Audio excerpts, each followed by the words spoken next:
compreendendo o processo de interpretação trabalhista do novo art. 8º da CLT. Marco Aurélio Serral Júnior. Laura Souza Lima e Brito. Resumo: o presente artigo realiza um cotejo das alterações hermenêuticas contidas na reforma da CLT com as mudanças da teoria do direito do último século para demonstrar que os caminhos tomados pela CLT reformada estão na contramão da ciência jurídica. Introdução. A reforma trabalhista ganhou forma através da edição da Lei nº 13.467, de 13 de julho de 2017, imprimindo ao direito do trabalho e processual do trabalho brasileiros uma drástica mudança, cuja tentativa é de alteração paradigmática das próprias bases e premissas desse segmento do direito. Propõe-se, através da mencionada inovação legislativa, o abandono do princípio protetivo e a pretensão de retorno aos parâmetros de direito privado. Um dos principais sintomas desse novo parâmetro que se pretende imprimir ao direito do trabalho é a alteração imposta ao artigo 8º, primeiro, da CLT, que passa a admitir o direito comum como fonte subsidiária do direito do trabalho, sem ressalvas. Outro aspecto que decorre da reforma trabalhista reside na perspectiva de clausura hermenêutica, sobretudo com a redação dada ao artigo 8º, segundo, da CLT.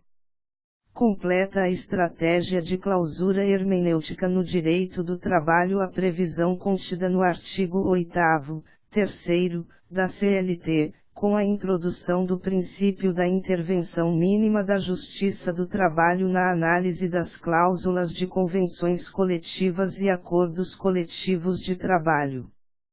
A ideia que se propaga é a busca da segurança jurídica, através da restrição ao papel criativo da Justiça do Trabalho, segmento do Poder Judiciário que estaria pejorativamente a inventar direitos e, portanto, demandando restrições em sua forma de atuação.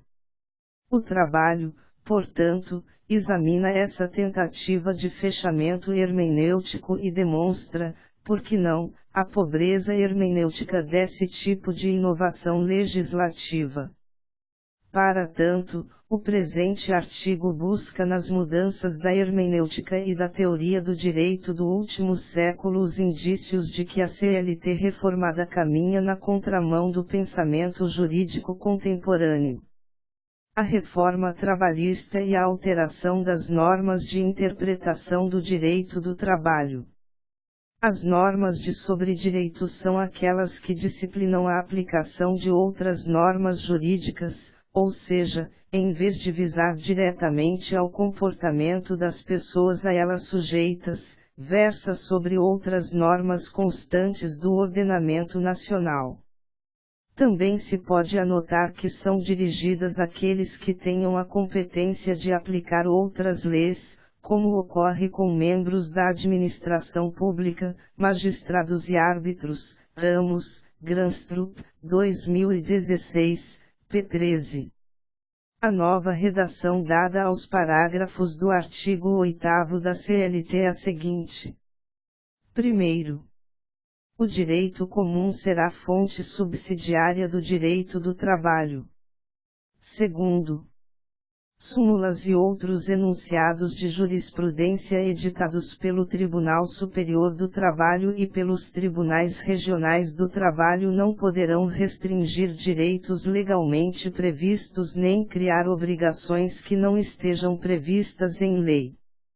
Terceiro, no exame de convenção coletiva ou acordo coletivo de trabalho, a Justiça do Trabalho analisará exclusivamente a conformidade dos elementos essenciais do negócio jurídico, respeitado o disposto no artigo 104 da Lei nº 10.406, de 10 de janeiro de 2002, Código Civil, e balizará sua atuação pelo princípio da intervenção mínima na autonomia da vontade coletiva.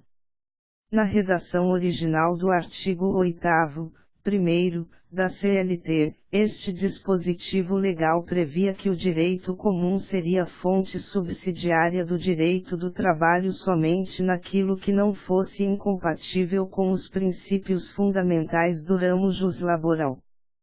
Contudo, essa alteração não pode obter o alcance pretendido pelo legislador reformador, pois nenhum ramo do direito pode abrir mão de seus princípios próprios, sob pena de perda de racionalidade, de sentido, e da própria razão de sua existência dentro do universo jurídico como segmento próprio.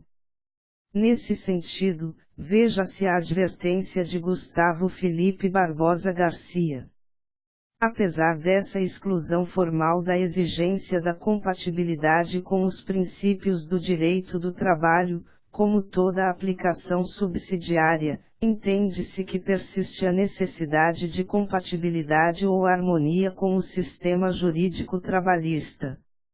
Efetivamente, não há como se admitir a aplicação de previsões legais de outros ramos do direito, de forma subsidiária, sem que elas sejam compatíveis com a sistemática própria do direito do trabalho, sob pena de desarmonia e desajuste do ordenamento jurídico, o qual deve manter a coerência, justamente por ser um sistema normativo de regras e princípios. Desse modo, é possível a incidência, de forma subsidiária, do direito civil e do direito empresarial, ou direito comercial, para suprir lacunas do direito do trabalho, o que, naturalmente, exige a compatibilidade com a sua sistemática jurídica, 2017, p. 31. A especificidade da interpretação juslaboralista é bem demonstrada na doutrina de Delgado e Delgado. A especificidade justrabalhista que existe nesse campo temático diz respeito à acentuação do caráter teleológico da interpretação dos preceitos normativos no campo do direito do trabalho, em decorrência de esse campo jurídico ser, por sua própria natureza, essencialmente finalístico, realizando valores e pretensões inerentes à pessoa humana, ao invés de pretensões e valores típicos do individualismo possessivo do mercado econômico, 2017, p. 97. As fontes subsidiárias do direito do trabalho não poderão, modo algum, contrapor-se à sua específica metodologia e princípios redantes, de que o vetor de proteção à classe trabalhadora exerce papel de centralidade. O segundo ponto a ser debatido consiste na alteração do artigo 8º, segundo, da CLT, que prescreve que as súmulas e os enunciados dos tribunais do trabalho não poderão restringir direitos legalmente previstos nem criar obrigações que não estejam previstas em lei.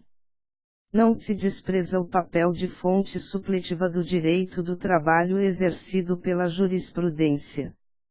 Igualmente não se pode ignorar o princípio da legalidade, previsto no artigo 5º, inciso 2º, da Constituição Federal, que redunda em um aspecto específico, no rumo de que a jurisdição não pode legislar, sob pena de violação também do princípio da separação dos poderes, conforme o artigo 2º, também do texto constitucional, Garcia, 2017, p. 32. Mas esta é uma visão bastante limitada e mesmo equivocada da hermenêutica trabalhista. Conforme Garcia.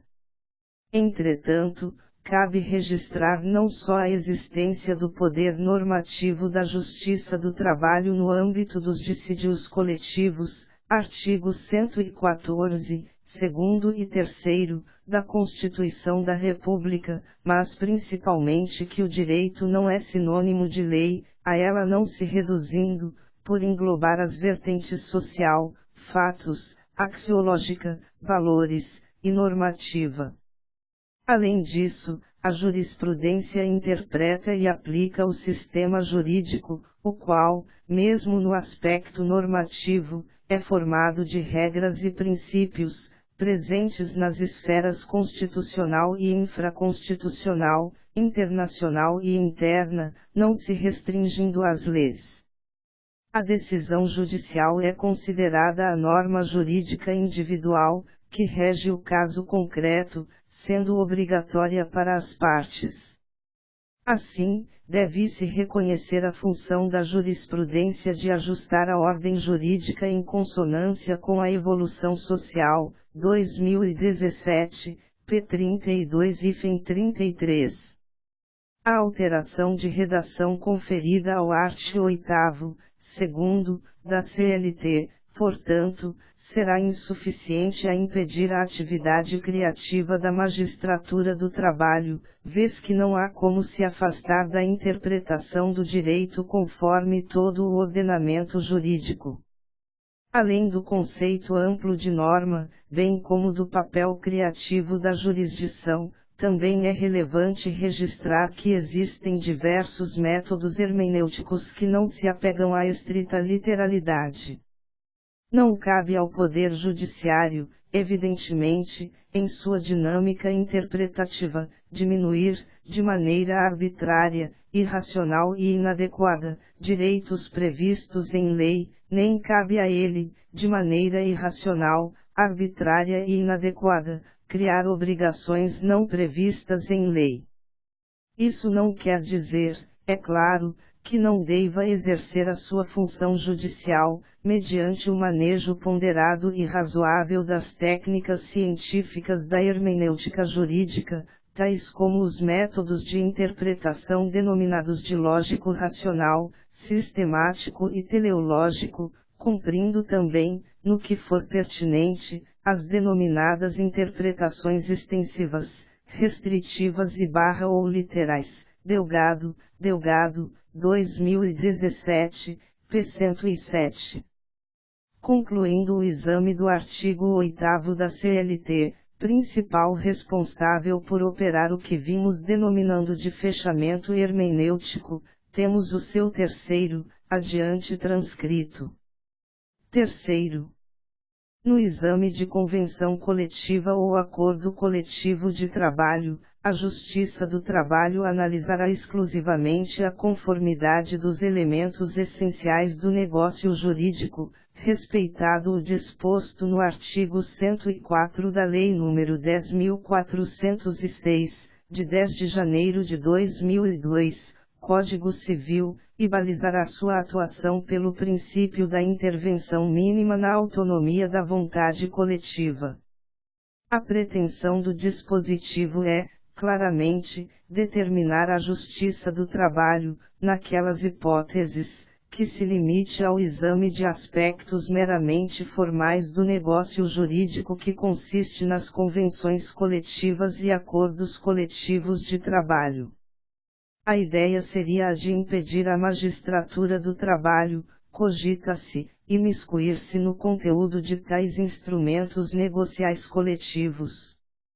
Porém, ouvida-se que o artigo 104 do Código Civil estabelece como elemento essencial do negócio jurídico também seu objeto, no que pode ser feita a apreciação da licitude do mesmo, conforme se observa do próprio dispositivo legal. Art. 104. A validade do negócio jurídico requer. E agente capaz. Segunda, objeto lícito, possível, determinado ou determinável. Terceira, forma prescrita ou não defesa em lei. Grifos nossos. Ocorre que estas mudanças do sobredireito do trabalho devem ser analisadas no contexto das transformações hermenêuticas do último século, as quais demonstram sua inviabilidade. Críticas ao caminho hermenêutico trazido pela reforma trabalhista. Da leitura da nova redação do artigo 8º da CLT, no que concerne às normas de sobredireito, alguns questionamentos devem ser feitos, de modo bem amplo, a respeito do processo hermenêutico contemporâneo. O direito é classicamente dividido entre direito público e direito privado, de acordo com os seguintes critérios: a. Quanto ao conteúdo ou ao objeto da relação jurídica, sendo que quando é visado imediata e prevalecentemente o interesse geral, o direito é público, e quando imediato e prevalecente o interesse particular, o direito é privado, e b. Quanto à forma da relação, se a relação é de coordenação, trata-se, geralmente, de direito privado, se a relação é de subordinação, trata-se, geralmente, de direito público. Reale, 2002, p. 340.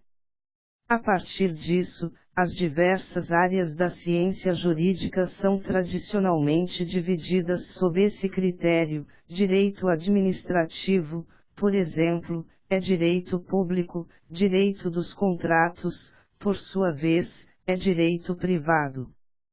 Ocorre que, à medida que se passa a admitir a complexidade do fenômeno jurídico, principalmente no que concerne à proteção dos direitos fundamentais, Brito, 2016, p. 249, essa divisão passa a ter um caráter muito mais didático do que efetivamente oferecer segurança e respostas prontas para as questões jurídicas. Um dos grandes desafios dessa classificação sempre foi apresentado justamente pelo direito do trabalho. Fruto da reconstrução da noção de contrato de trabalho, que sai da seara da autonomia da vontade clássica do liberalismo e permite o envolvimento do Estado, o direito trabalhista é originalmente direito privado, mas suficientemente dotado de intervenções para sofrer um deslocamento para o direito público.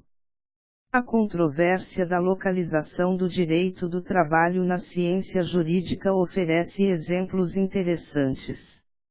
Miguel Reale, exemplo da doutrina mais tradicional da teoria do direito, defende que o direito do trabalho é direito público. No direito do trabalho é inegável que nos deparamos com a presença do Estado, na sua função institucional, impondo limites à iniciativa individual, ao livre jogo dos interesses particulares. Se examinarmos, por exemplo, as regras que, hoje em dia, governam o contrato individual de emprego, é fácil perceber que o operário e o industrial, por exemplo, não têm a liberdade de dispor livremente, fixando salários à sua vontade, mas devem obedecer a um mínimo estabelecido coercitivamente pelo poder público. 2002, p. 351.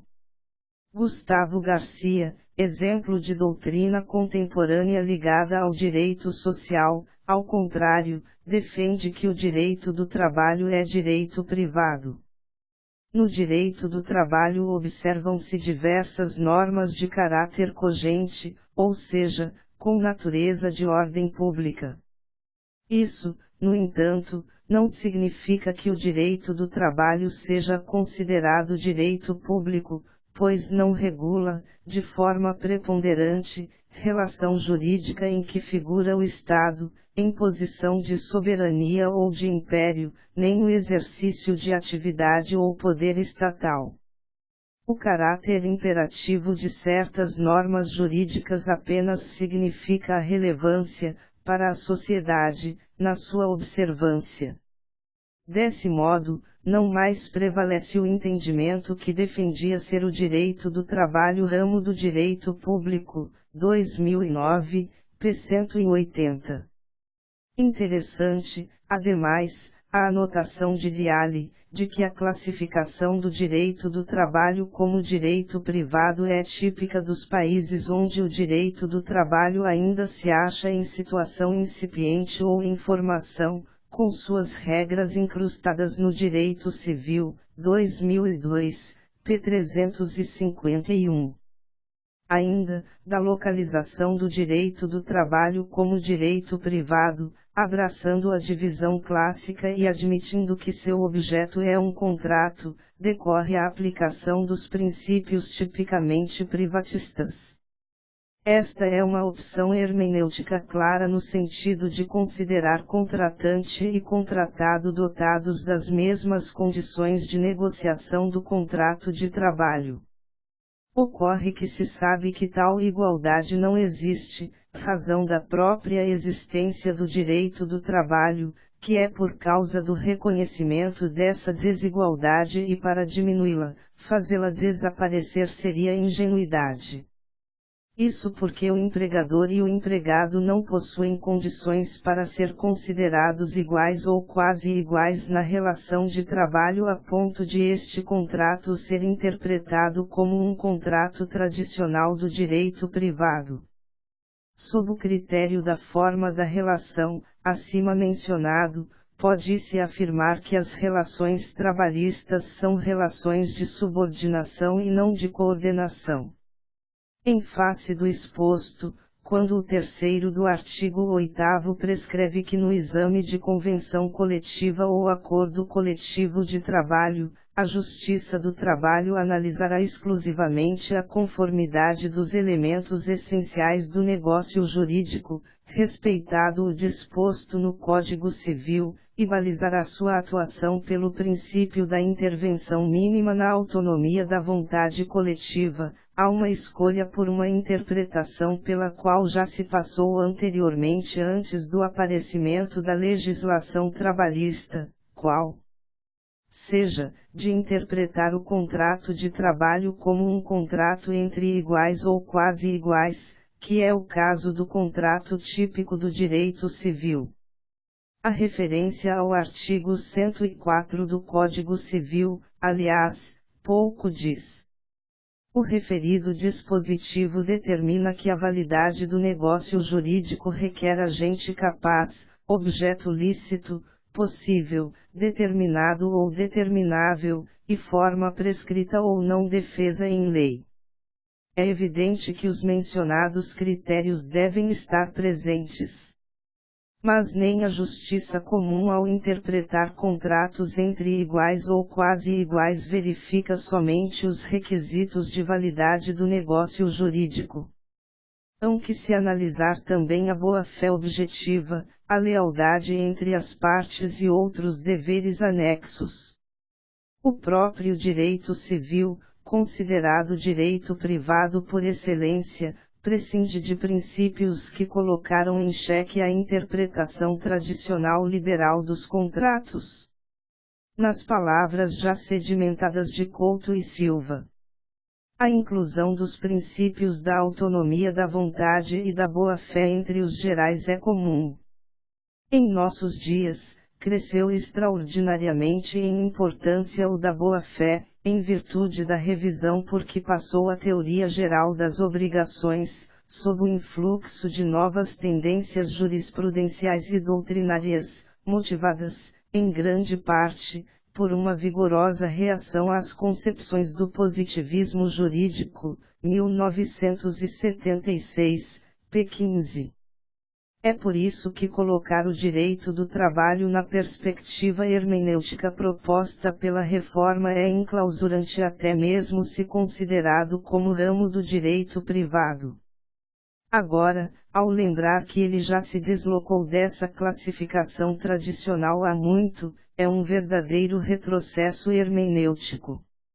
O caput do artigo 8º da CLT reformada determina ainda que as autoridades administrativas e a Justiça do Trabalho, na falta de disposições legais ou contratuais, decidirão, conforme o caso, pela jurisprudência, por analogia, por equidade e outros princípios e normas gerais de direito, principalmente do direito do trabalho, e, ainda, de acordo com os usos e costumes, o direito comparado, mas sempre de maneira que nenhum interesse de classe ou particular prevaleça sobre o interesse público. Para a análise da questão de fundo hermenêutica deste dispositivo, é essencial reproduzir aqui o artigo 4º da Lei de Introdução às Normas do Direito Brasileiro, quando a lei for omissa, o juiz decidirá o caso de acordo com a analogia, os costumes e os princípios gerais de direito. A semelhança salta aos olhos. É muito claro que é uma referência explícita ao conteúdo de sobre direito da lei de introdução. Nesse cenário, é imprescindível compreender o quadro em que a referida norma foi inserida em nosso ordenamento jurídico. A Lei de Introdução às Normas do Direito Brasileiro originalmente era nomeada Lei de Introdução ao Código Civil e sua elaboração data de 1942. A alteração da ementa se deu em 30 de dezembro de 2010, pela Lei nº 12.376, que teve como objeto apenas esta alteração. Ainda, anotou que a referida mudança da ementa ampliava o campo de alteração da então LIC, o que não é verdade, vez que esta sempre foi a norma de sobre-direito por excelência do ordenamento jurídico brasileiro. Ainda que emendada como Lei de Introdução ao Código Civil, tal norma sempre foi uma norma sobre a interpretação e a aplicação de todo o ordenamento jurídico brasileiro. Ela foi nomeada como introdutória ao Código Civil porque na primeira metade do século XX, nos países de tradição da Civil Law, o Código Civil representava o centro do sistema jurídico. Diante disso, a ementa fazia todo sentido. As opções ideológicas do artigo 4º da LINDB, agora repetidas pela CLT reformada, são ligadas ao positivismo, ao legalismo e ao liberalismo, em uma concepção de que o direito coincide com a lei. Nos comentários de Ramos e Granstrup. Dentro dessa ordem de ideias, o juiz aplicaria a lei do modo mais restrito possível e teria de justificar-se para invocar o recurso à analogia, aos costumes e aos princípios gerais do direito. A única e verdadeira fonte do direito seria a lei, como, aliás, chegou a sustentar expressamente a doutrina oitocentista. A união do legalismo com o liberalismo político e econômico levou à suposição de que essa fonte única, a lei, poderia ser objeto de interpretação unívoca. Nesse clima espiritual, o intérprete seria a pessoa adestrada em uma técnica que levaria sempre a uma única interpretação correta, de um lado e contrariamente a tudo que a história ensina porque a fonte do direito seria uma só, a lei, e, de outro, porque a ideologia liberal forneceria o suporte cognitivo para que a lei fosse interpretada de uma só forma, sem variações relevantes. 2016, p. 44.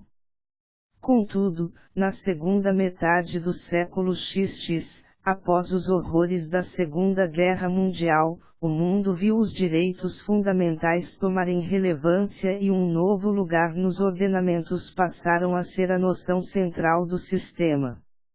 No Brasil, isso aconteceu com a Constituição de 1988. A partir disso, todo o direito deve ser interpretado e aplicado em conformidade com os princípios e regras constitucionais. Diante disso, a noção de uma interpretação do direito que lança mão aos princípios somente na omissão da lei é ultrapassada, vez que, desde a constitucionalização do direito, toda interpretação do ordenamento jurídico deve perpassar pela máxima realização dos princípios constitucionais. Ou seja, a proposta do caput do artigo 8º da CLT reformada é um retorno à dimensão de que o trabalho do judiciário é uma leitura estrita da norma legal, quando, atualmente, a missão é a de efetivação dos direitos fundamentais. Também em atenção à ordem constitucional instalada em 1988, interessa notar que foi constituído no Brasil um Estado social. Isso fica evidente, por exemplo, pela existência de um capítulo intitulado Direitos Sociais e um título chamado da Ordem Social. Atente-se que não se está falando de governo, está se falando da constituição de um Estado social que, portanto, garante direitos sociais como a proteção do trabalhador. No Estado Social brasileiro, mantida está a separação dos poderes, são poderes da União, independentes e harmônicos entre si, o Legislativo, o Executivo e o Judiciário, artigo 2º da Constituição da República. Ocorre que tal separação não pode ser entendida da mesma forma clássica como foi pensada dentro do contexto do pensamento liberal. Dentro do contexto do pensamento liberal, o poder legislativo ficava a cargo exclusivamente da elaboração das leis e da criação do direito. Ao poder judiciário restava a aplicação da lei de maneira silogística, afastada toda possibilidade de transformar a legislação ou fazer determinações ao poder executivo. Contudo, no Estado social, o poder judiciário toma um protagonismo muito grande na efetivação dos direitos sociais. No contexto de Estado social e de centralidade da Constituição e dos direitos fundamentais, o Judiciário cria o conteúdo das normas, dentro dos limites objetivos do texto legal, sempre em atenção aos princípios constitucionais. Além disso, por vezes, determina ao Executivo políticas públicas para o cumprimento das normas de direitos sociais. Assim, o Judiciário aponta no horizonte como não apenas um organismo direcionado a resolver conflitos de interesses surgidos na sociedade, mas também como ordenador da respeitabilidade dos direitos humanos fundamentais, seu garante último, inclusive contra o próprio Estado administrador, ou Estado legislador ou, ainda, Estado executivo, Ramos, 2012, p. 38. Em outras palavras, o Poder Judiciário não cria direito somente na falta de disposições legais ou contratuais, como pretende o caput do artigo 8º da CLT reformada. Ele cria direito sempre, pela aplicação do conjunto normativo à luz dos princípios constitucionais. Por isso, a redação dada ao dispositivo em nada se coaduna com a hermenêutica de viés constitucionalista que se consolidou nas últimas décadas.